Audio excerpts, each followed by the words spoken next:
Where did the Creature Commandos come from? At time of recording, a Creature Commandos animated series from James Gunn and his new DC universe is debuting on Max. In honor of that, I wanted to track down the origin of this lesser-known DC Comics team. In this video, I'm going to be taking a look at the first appearance of the Creature Commandos in Weird War Tales number 93 from 1980. What seems like a generic World War II comic with a silly horror twist ended up packing in a lot of story in just one issue, and managed to have kernels of potential and tragedy that really surprised me.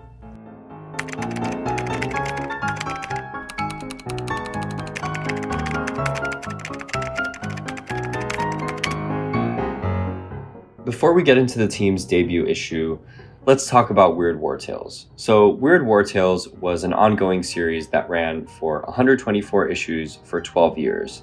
That was from October 1971 to June 1983. This was an anthology series that told war stories with supernatural happenings. It included horror, mystery, fantasy, and science fiction elements. But to understand why Weird War Tales existed, let's go back to 1971, the year it launched.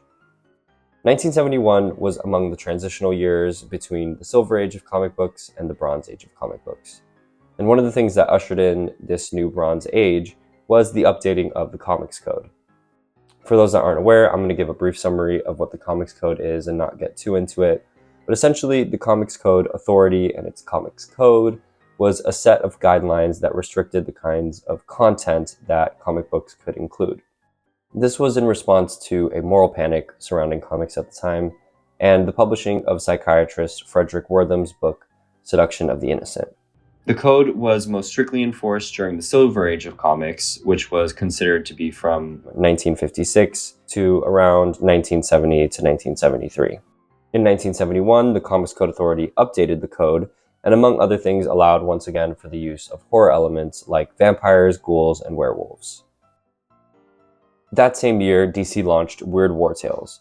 This book took the concept of popular anthology war comics at the time, like GI Combat, and blended it with the horror genre, which was very popular before the Comics Code was enforced, and was now allowed to be included again due to the loosening of the code. Each issue of Weird War Tales, starting with number 8, was hosted by the embodiment of Death, who was depicted as a skeleton in a military uniform. And interestingly enough, Marvel had a very similar initiative called War is Hell, which was a war comic series also hosted by Death, and it lasted for a few years in the 70s. In Weird War Tales number 93, Death introduces our team's name and the setting of their first mission, a Nazi-occupied castle in World War II France. The team is teased here on the front. We have a human leader, a vampire, a Frankenstein's monster type, and a werewolf. And we also get our creative team. On writing duty is J.M. DeMatteis. The artists are Pat Broderick and John Salerno. The colorist is Adrian Roy. The letterer is Ben Oda. And the editor is Len Wein. Our story begins at a Midwest Army base on a windswept spring day in 1942. Security is tight on the base, and even more exclusive is the mysterious initiative housed there, Project M. From across the nation and across the globe they came, generals, admirals, senators, and their uneasy attention is locked on a solitary figure, Lieutenant Matthew Shrieve of U.S. Army Intelligence. I want to talk to you all about the dark realms, the underside of man's consciousness, the realms where we keep our personal monsters in mental chains. Lieutenant Shrieve is immediately met with a contentious admiral who demands that he gets to the point. He is tired of his time being wasted. He needs to get back to the war ASAP. I mean, Shrieve literally said 2 sentences, but go off, I guess. Nonetheless, Lieutenant Shrieve quickly claps back and begins to play some film as he explains Project M. M standing for monster, of course. Project M's goal is to create monstrous soldiers that play into horror archetypes that are universal. They want them to be scary regardless of social and cultural conditions. Shrieve then introduces Project M's subjects. First, we have Warren Griffith, a farm boy suffering from lycanthropy.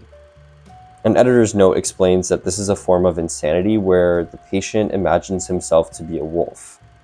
And yes, this is a real condition. I had to look it up, but It's confirmed.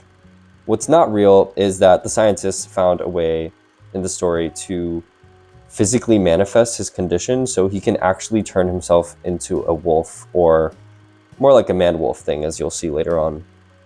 Next, we have Sergeant Vincent Velcro, who agreed to be experimented on so that he could avoid a 30-year sentence at a military prison. He, by the power of comic book science, was reverse engineered into a bloodthirsty vampire.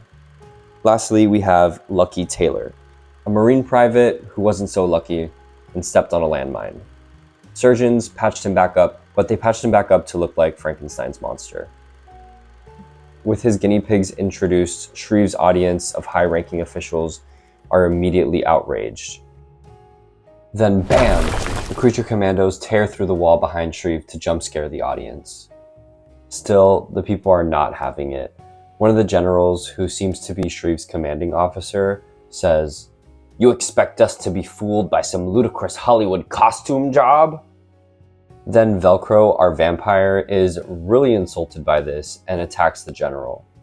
I mean, I'd probably be insulted too if I was turned into a literal vampire and then compared to basically a Halloween costume, but Velcro is a little intense and not the nicest, as you'll see as we get further into this story.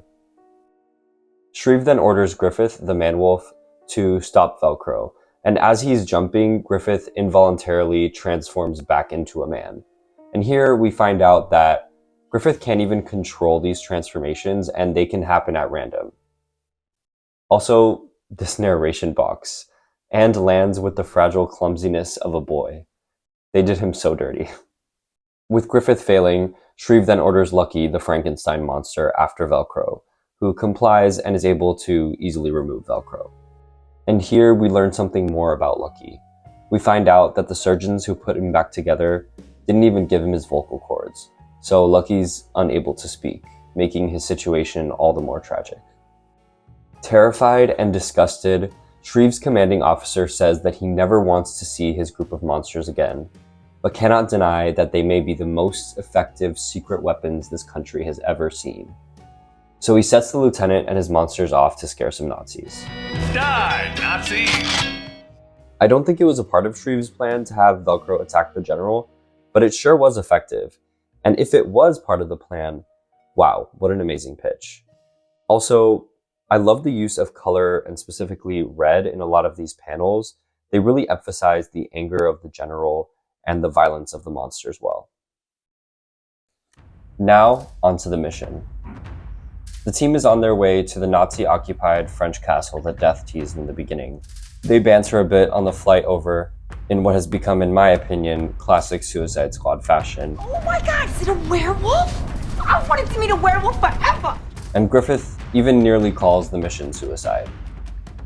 Who cares why we're going? It is the coming slaughter that matters. The team parachutes down, and Lucky tries to signal them that the Nazis have spotted the plane. Velcro notices Lucky, but it's too late. The Nazis take out the plane. Velcro also calls Lucky the lummox, which is another word for an oaf. This is not the first time he's done this also in this issue, and it's so mean, poor Lucky. And Shrieve then tries to spin the plane blowing up as motivation for the team, but Velcro responds by saying, "Oh, spare us, you know there'll be no tears shed for our poor fallen comrades, no tears at all." Then, in my favorite, and in my opinion, the most heartbreaking panel of the issue, we see tears stream down Lucky's disfigured face.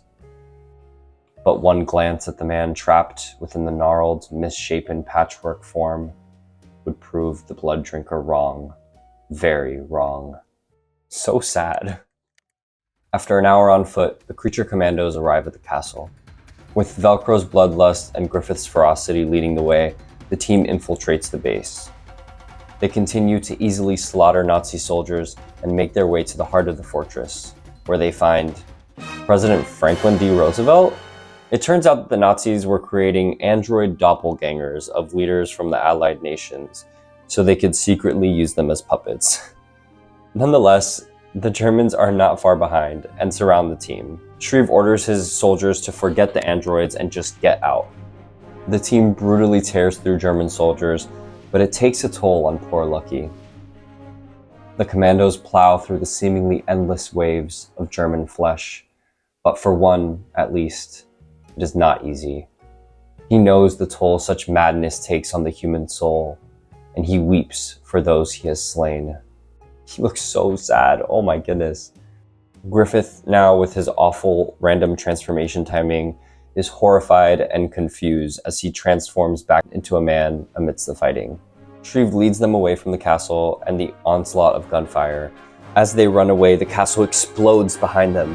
They just barely made it. It turns out that Shrieve had left behind some explosives unbeknownst to his men. Velcro takes issue with this because he realizes that if they hadn't made it out in time, they would all be dead, and Shrieve left them in the dark. He tells Shrieve, "Again, you toyed with us, manipulated our fates as if we were just chattel. We may have the forms of monsters, Shrieve, but you have the monstrous spirit." Shrieve basically brushes this off, and the issue is bookended by Death saying, "There is hatred between these men. There is anger and resentment. But there is also the unvoiced thought that they have just begun to carve a new legend in the weird war." While reading this issue, I was often reminded of the Suicide Squad.